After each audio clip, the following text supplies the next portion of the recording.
Hello student, कैसे हैं आप सब। एक बार पुनः आप सभी का आपके अपने चैनल शिव कोचिंग क्लासेस पर स्वागत है। Class 12th chemistry NCERT chapter 1 में ठोस प्रवस्था में आज छोटा सा टॉपिक चर्चा करेंगे स्टूडेंट, लेकिन बहुत बारीकी से समझेंगे। और यहाँ से ऑब्जेक्टिव क्वेश्चन पूछा जाता है। 3 यहाँ पर हम ऑब्जेक्टिव क्वेश्चन केवल देखेंगे, लेकिन आपको इसको समझना है, रटना नहीं है, समझना है। ठीक है कि सरल घनी एक अक्सर में परमाणुओं की संख्या कितनी होती है, काय केंद्रित घनी में, फलक केंद्रित घनी में, इन तीनों में परमाणुओं की संख्या कितनी होती है, वो चीजें समझेंगे। ठीक है, तो स्टूडेंट सबसे पहले बेसिक चीजें समझना है कि परमाणुओं की संख्या की गणना यदि करनी है तो हम कैसे करेंगे। तो सबसे पहले जैसे मैं बात करूंगा सरल घनी, तो घनी एक अक्सर, तो घन बनाते हैं। सबसे पहले एक छोटा सा डायग्राम, एक घन बनाते हैं।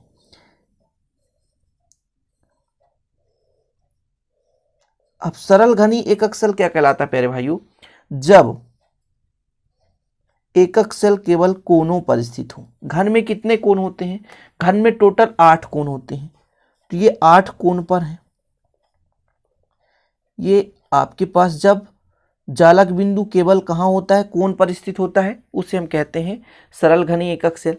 तो ये आपके पास एक घन बन गया, और इस घन के कितने कोण है स्टूडेंट? 8 कोण है।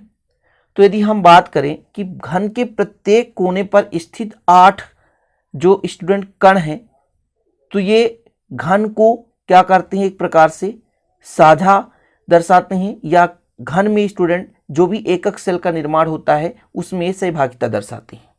फिर से समझें, घन के प्रत्येक कोण पर स्थित कण जो होते हैं वो 8 घनों के साझे में होता है। कहने का मतलब क्या हो गया, 8 घन, अच्छा घन तो एक ही है, घन के 8 कोणों के साझे में होता है, ऐसा आप समझें।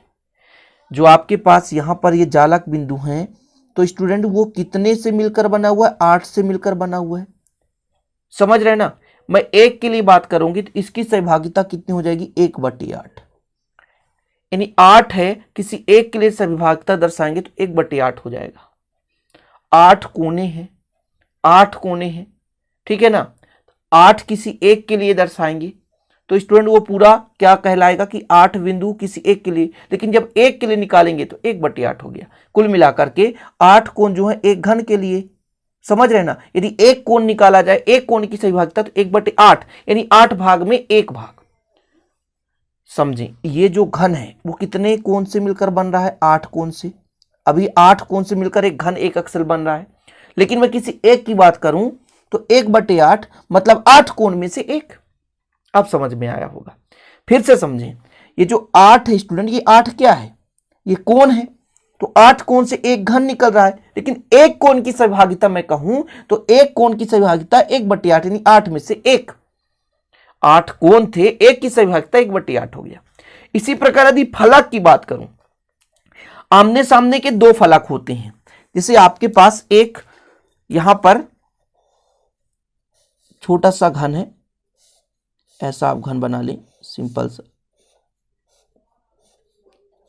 ये सिंपल सा घन है, ठीक है।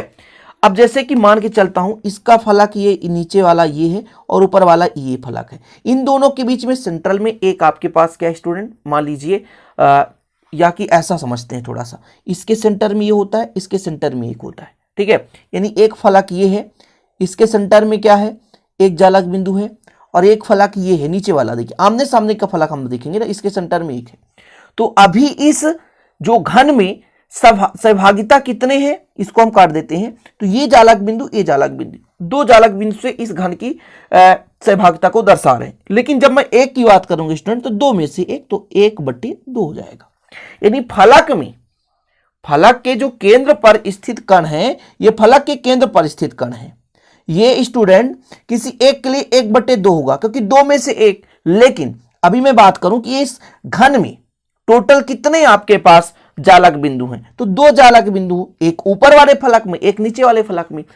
जब भी फलक की बात करेंगे तो जोड़े में बात करते हैं। ये इसका जोड़ा होगा, ये वाला जो फलक है इसका जोड़ा होगा, और स्टूडेंट जो ये फलक दिख रहा है वो पीछे का मतलब जोड़ा होगा। अब इसमें आपको समझ में नहीं आ रहा होगा, ये वाला फलक दिख रहा है और ये फलक दिख रहा है बड़ा वाला, तो ये बड़े वाले पीछे की ओर फलक के। जैसे कि आप घन लोगे तो 6 फलक दिखाई देंगे। तो यदि फलक की बात करेंगे तो आमने सामने के लेकर चलेंगे, तो आमने सामने इसके केंद्र पर एक बिंदु, एक इसके केंद्र पर एक बिंदु, तो ये सहभागिता कितने? 2 बिंदु से। अब किसी हम एक कोण की बात करेंगे एक घन के लिए इनकी सहभागिता बात करेंगे तो 1/2 हो जाएगा। समझ में आया?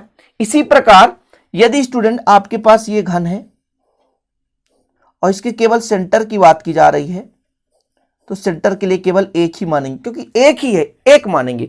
8 में से एक था, इसमें 2 में से एक था, लेकिन इसमें जालक बिंदु एक ही है तो सेंटर के लिए केवल हम एक मानेंगे। ऐसा क्यों हम कर रहे हैं अभी समझने की कोशिश करेंगे, क्योंकि स्टूडेंट आपको पता होगा फलक केंद्रित घनी और काय केंद्रित घनी। फलक केंद्रित घनी क्या है? फलक केंद्रित घनी ये है स्टूडेंट कि 8 कोण के साथ साथ, 8 कोण के साथ साथ, पहले समझने की कोशिश करेंगे। 8 कोण के साथ साथ जब आमने सामने फलक में भी जालक बिंदु होता है तो वो क्या कहलाता है स्टूडेंट? फलक केंद्रित घनी एक अक्सल बनता है। काय केंद्रित घनी एक अक्सल कब बनता है? जब 8 कोण के साथ साथ एक सेंटर पे स्थित होता है। कहां पे? सेंटर पर स्थित होता है तो वो काय केंद्रित घनी एक अक्सल कहलाता है। और यदि केवल स्टूडेंट कहां पर होता है? कोण पर स्थित होता है तो वो क्या कहलाता है भैया? सरल घनी एक अक्सल कहलाता है। तो 3 चीजों के बारे हमने शुरू में ही बता दिया, केवल हम 3 ही चीज समझेंगे। पहला अपना सरल घनी एक अक्सल, सरल घनी एक अक्सल, ठीक। दूसरा अपना है काय केंद्रित घनी एक अक्सल, और तीसरा अपना टॉपिक है पहले भाइयों फलक केंद्रित घनी एक अक्सल। अब थोड़ा समझने की कोशिश करेंगे बहुत ही सिंपल तरीके से कैसे इसकी गणना करेंगे। इनमें टोटल परमाणुओं की संख्या कितनी है? अच्छा, हमने कहा भैया, हमने क्या कहा कि सरल घनी एक अक्सल है क्या प्यारे भाइयों? सरल घनी एक अक्सल है क्या? तो मैं आपसे कह दूं कि एक आपके पास छोटा सा घन है और इस घन में प्यारे भाइयों जब इस घन में जब केवल जालक बिंदु कहां पर है? कोण पर है। कहां पर है भैया? कोण पर है। जब जालक बिंदु कोण पर है तब ये जो एकक सेल होगा वो सरल घनी एकक सेल होगा। कैसा होगा? सरल घनी एकक सेल। अच्छा, कैलकुलेशन कैसे करेंगे? हम कैलकुलेशन इस प्रकार करेंगे स्टूडेंट कि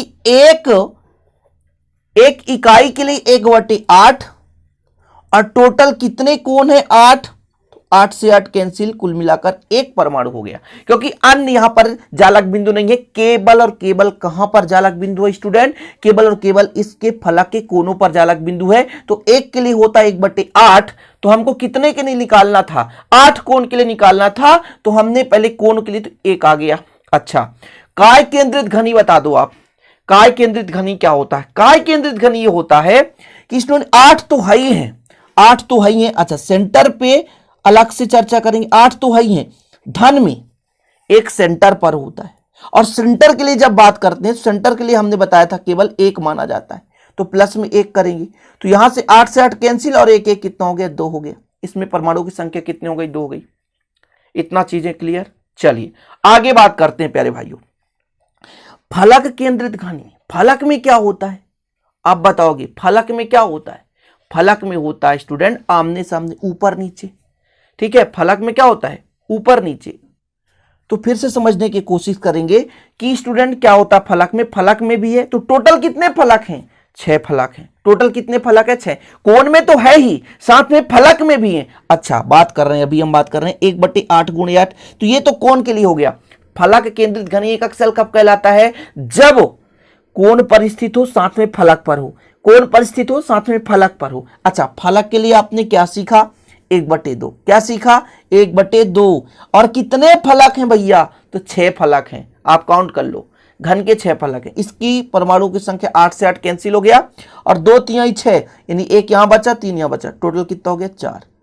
कैलकुलेशन में क्या आया? सरल घनी एकक सेल में परमाणु की संख्या 1, काय केंद्रित घनी एकक सेल में परमाणु की संख्या 2, और फलक केंद्रित घनी एकक सेल में परमाणुओं की संख्या 4। कितना सिंपल तरीके से समझाने की कोशिश किया कि आप लोग समझो।